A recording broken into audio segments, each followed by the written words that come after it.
21वें सूत्र के अंदर कह रहे हैं अस्त्येवमेवम्। ये छोटा सा सूत्र बीच में अपन को दे दिया और कहा कि ठीक ऐसा ही है और ठीक ऐसा ही है, यूं कह के अपन को अब दृष्टांत दे रहे हैं कि ठीक ऐसा ही है, पर क्या? तो 21वें सूत्र के अंदर उसका दर्शन अपन को करा रहे हैं और दर्शन करा कह रहे हैं यथा व्रज गोपिका नाम, यथा व्रज गोपिका। ठीक ऐसा ही है। क्या? जो चीज अभी अलग अलग जीवों ने या अलग अलग ऋषियों ने, अलग अलग महात्माओं ने जो वर्णन किया और उस वर्णन का एक सचोट दृष्टांत, ठीक वैसा ही जो भी कुछ अभी तक अपन ने भक्ति के बारे में सुना या महापुरुषों की दृष्टि से देखा, कहते हैं ठीक ऐसा ही क्या है, यथा व्रज गोपिका नाम। और इसलिए उन गोपी जनों की प्रीति, उस गोपी जनों की रीति को जब अपन देखें तो पता चले भक्ति किसको कहते हैं। चाहे उन गोपियों को उन ऋषियों ने करी हुई भक्ति की व्याख्या पता थी नहीं, पर उन गोपियों को देख के इनको पता चला हमने जो कहा वो ठीक कहा था। उन गोपियों को चाहे ये बड़ी बड़ी व्याख्याएं पता नहीं थी कि ऐसा करो तो उसे भक्ति कहते हैं, ये करो तो उसे भक्ति कहते हैं, लेकिन बड़े बड़े ऋषियों ने जब इन गोपियों का जीवन देखा, उन्हें लगा कि हमने जो कहा था वो सही है, ऐसा जीवन जीने वाले हैं। गोपियों को देख के प्रमाण उनको मिला। और ये गोपी क्या है? हरिराज जी भी कहते हैं ना कि गोपी ओपी जगत में चल के उल्टी रीत, गोपी ओपी जगत में चल के उल्टी रीत, तिनके पद वंदन किए थे बढ़त कृष्ण में प्रीत। ये कहते हैं कि दुनिया जिस पथ पे चले, ये गोपियां उल्टी रीत पे चली हैं और उल्टी रीत पे चल के ऐसे उन्होंने प्रभु को पाया है कि बड़े बड़े महात्माओं ने भी कह दिया कि गोपी प्रेम की धजा।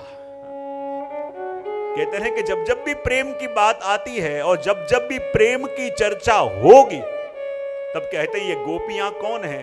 बोले प्रेम रूपी मंदिर की धजा कोई हो ना तो ये गोपियां हैं। जब आप चलते चलते कोई मंदिर में दर्शन करने जा रहे हो और सामने ध्वजा का दर्शन हो, समझ लेना प्रभु वहीं विराजते हो। और उसी प्रकार जब बड़े बड़े ऋषि मुनि भी व्रज में प्रभु को ढूंढने जाए, प्रभु के दर्शन न हो लेकिन कोई गोपी के दर्शन हो, वो धन्य हो के नाचने लगे कि ध्वजा का दर्शन कर लिया तो प्रभु वहीं विराज रहे होंगे। और इसलिए तो कह दिया कि गोपियों का दर्शन का क्या? गोपियों ने देखो वन में जाके न कोई तप किया, न कोई साधना करी, न कोई जप या कोई ध्यान, कुछ भी नहीं किया। वो घर में रहती थी, घर के कार्य करती थी, घर के प्रवृत्ति करती थी, पर अपने चित्त को प्रभु में रखती थी और घर के व्यवहार निभाते निभाते उन्होंने चित्त प्रभु में रखा। इसे महाप्रभु जी भी कहते हैं गोपिका नाम गुरु प्रोक्ता। अपने मार्ग के गुरु कौन है? बोले गोपी जन है। और इसलिए तो कहा सेवा रीत प्रीत व्रज जन की, जनहित जग प्रगटाई।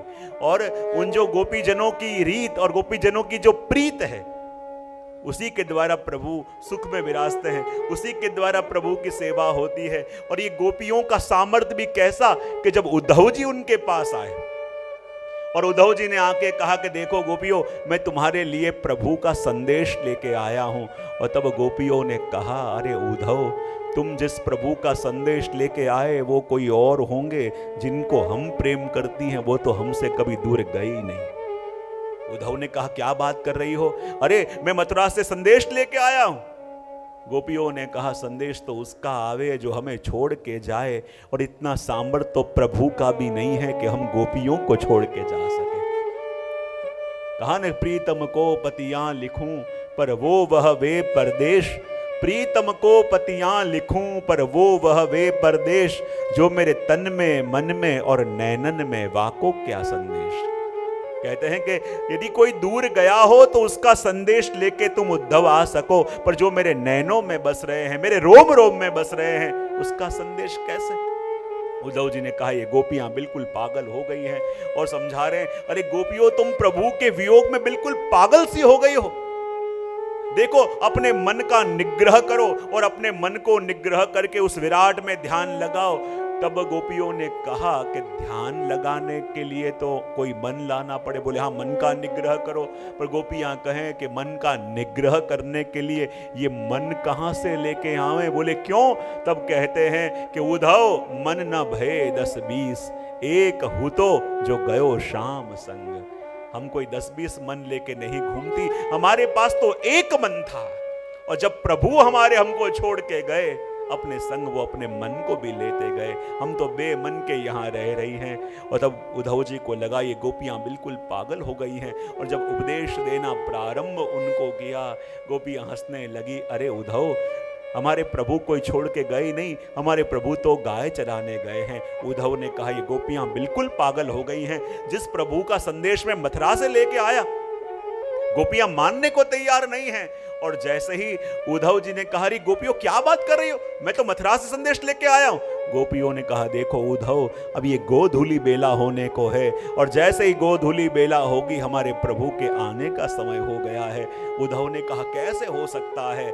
और जैसे ही दृष्टि करी तो गायों के चलने के कारण इतनी रज उड़ी, इतनी रज उड़ी, और वो रज गोपियों के चरणों की रज, गायों के चरणों की रज जब उद्धव के मस्तक पे, उद्धव के नयनों में, उद्धव के नेत्रों में पड़ी। और तब गोपियों ने कहा, उद्धव दर्शन करो। और जैसे ही दर्शन करो कहा, और क्या देखा, जिस प्रभु का संदेश मथुरा से लेके आए थे, और वही प्रभु सामने गायों को चराते चराते आ रहे हैं। और जब ये देखा, उद्धव जी को भरोसा ना हुआ, मूर्छित होके गिर पड़े। और जैसे उठे, गोपी के उद्धव दर्शन करो। और किसी कुंज में देखा कि वहां राधा जी के संग बैठ के ठाकुर जी वार्तालाप कर रहे हैं। गोपी कहे, उद्धव यहां दर्शन करो। किसी कुंज में बैठ के सखाओं के संग खेल रहे हैं, कहे उद्धव यहां दर्शन करो। और किसी कुंज में बैठ के राधा जी के मस्तक में वेणु गूंथ रहे हैं। उद्धव जी को भरोसा ना आया, जिन प्रभु का संदेश लेके मैं आया, पर यहां तो सर्वत्र गोपियां दर्शन कर रही हैं। और जैसे मुड़ के गोपियों को देखा तो क्या देखा, जिन गोपियों को प्रभु का संदेश सुनाने आया था, और वहीं गोपियों पे दृष्टि पड़ी तो चौंक गए। क्या देखा, जितनी भी गोपियां खड़ी हैं, वो हरेक गोपियों के रोम रोम में प्रभु के दर्शन उद्धव जी को हुए। और जब रोम रोम में उद्धव जी को प्रभु के दर्शन हुए, और उस समय उद्धव जी ने साक्षात दंडवत प्रणाम गोपियों को कहे, वंदे नन्वज श्रीनाम, कि ये क्या भ्रम मेरा था, इन गोपियों को मैं संदेश सुनाने आया कि जिनके रोम रोम में कृष्ण विराज रहे हैं। और तब उपदेश देने आए थे, उनके सेवक बने। और कहते हैं कि जब वापस संदेश लेके वो गए प्रभु के पास, बड़े नाराज थे कि प्रभु आप अपने आप को करुणा मान कहते हो, करुणा सागर लोग कहते हैं, दया निधान कहते हो, लेकिन प्रभु आप निष्ठुर हो। बोले क्यों? इतनी प्रेम करने वाली गोपियों को छोड़ के मथुरा में क्यों बसे हो? प्रभु आप ऐसे हो, प्रभु आप ऐसे हो। उद्धव जी वज में से आए थे, आवेश में थे, बोलते गए बोलते गए बोलते गए। प्रभु ने एक शब्द ना कहा, सुनते गए। लेकिन जैसे ही उद्धव जी ने बोलना बंद किया, प्रभु ने और कुछ न किया, सिर्फ अपना पीतांबर सरकाया। और जैसे अपना पीतांबर सरकाया, और उसी समय उद्धव जी को जैसे वज में गोपियों के रोम रोम में कृष्ण के दर्शन हुए, और वैसे जब प्रभु ने अपना पीतांबर सरकाया तो प्रभु के रोम रोम में उन गोपियों के दर्शन हुए। और जब रोम रोम में दर्शन प्रभु के हुए, गोपियों के हुए, और उद्धव जी फूट फूट के रोने लगे, प्रभु के चरणों में गिरे कि प्रभु आज आपने मेरा ये भ्रम दूर किया। क्योंकि गोपी और कृष्ण, कृष्ण और गोपी दोनों को अलग अलग मानना, अलग अलग हैं ऐसी कल्पना करना ही सबसे बड़ा अपराध है। उन गोपियों के रोम रोम में कृष्ण हैं, और कृष्ण के रोम रोम में वो गोपी जन हैं। और जैसी प्रीति ये गोपियों ने करी, ये भक्ति की व्याख्या देने जाएं तो भी उन गोपियों के चरित्र में, उन गोपियों की लीला में, उन गोपियों के प्रेम में शब्द कम पड़ जाएं। ऐसी रीति इन गोपियों के जीवन के अंदर, इन गोपियों के स्वरूप के अंदर अपन को देखने मिले। और यही भाव यहाँ व्यक्त किया।